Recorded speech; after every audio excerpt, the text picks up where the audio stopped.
invariably suffer the consequences. As simple as that notion may seem, the great majority of people on this planet refuse to acknowledge this. Out of this comes a new yet obvious train of thought. First, inefficiency is unacceptable on a finite planet. We need to calculate industry. We need to calculate society, if you will. The free market is, in fact, a haphazard and dangerous anarchy, and the grace period of our irresponsibility is coming to an end. We either unify and get strategic in our management of the Earth's resources, or we face immense hardships. We need a global resource management system to account for dynamic equilibrium and keep balance. We need to account for what we have. We also need to apply science in how we actually create our goods. Imagine that. Strategically making them as efficient as possible, meaning that they are made to last, not break down, made with the expectation for updating, not replacement. These are very simple, obvious, fundamental truths.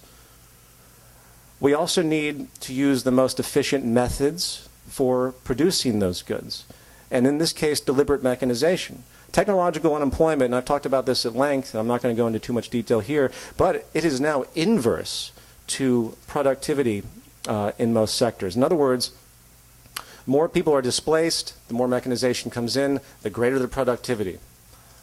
That's an amazing change in the paradigm as far as the way we've been operating for thousands of years. This means, in fact, it is negligent, literally irresponsible for us not to mechanize on every relevant level if we wish to be, again, truly efficient and respect the nature and habitat that we live in. And this brings me to the next concept of our goal statement. Quote, strategically seeking to enable an equitable distribution of all goods and services to meet the needs of the entire global human population. There's plenty of food to go around on this planet. Stated many times over, even by institutions you'd be surprised that would state such a thing. Yet over 1 billion people are starving. Every 5 seconds a person dies from starvation on this planet. But hey, what does that have to do with me? You know, well, if it has everything to do with you, for in the end there's nowhere to hide. Our safety and security can only be as good as the safety and security of the world we inhabit. And the more deprivation that occurs, the more resentment, anger, and inevitable destabilization that will follow. It's not an altruistic notion to help others in this type of perception. It is, in fact, a socially unsustainable practice not to. In fact, personally, I don't even really believe that human altruism exists in the poetic context that many speak of. Rather, I think that deep down people know when they behave in seemingly selfless ways that they are actually personally at risk at one level or another if they do not act in those ways. Our self-interest can only maintain integrity if our societal reality is actually stable. The cliche staple of the modern market capitalist theory, you know, live for yourself only, you do only things for you, and somehow magically by the invisible hand it will work out for society. This is a incorrect, provably so, truncated and utterly false concept. Self-integrity can only be maintained if the habitat you live in and your society you inhabit, the world itself, maintains an equally high level of integrity. And that's one of those radical notions that, as obvious as it is, will still be derogatorily associated, and oh, you can just be a communist, or even Martin Luther King Jr. Was called a communist when he was attempting to bridge the difference between the blacks and the whites. He was a communist, apparently, to try and create that. And the exact same propaganda and inhibited mindset is exactly what stops us from trying to make an economic unity on a tangible level in society today. So anytime people throw out the communist stuff, you have a tool to use. The majority of wars on this planet have always been about resource and territorial control. Most acts of so-called crime are related to money and property. We must level the playing field. Meeting the needs of the human population is the first step. Notice I didn't say wants. Wants are a contrivance. Wants are a different subject altogether. People need their needs met, and there's a lot that can be said about that, which I'm not going to delve into at this time. We know we can provide the basic necessities of life for everyone on this planet. It's a scientific reality because of our advanced technological methods. This is one of the genius notions put forward by, again, Jacques Fresco that really should be understood, and everyone needs to understand this.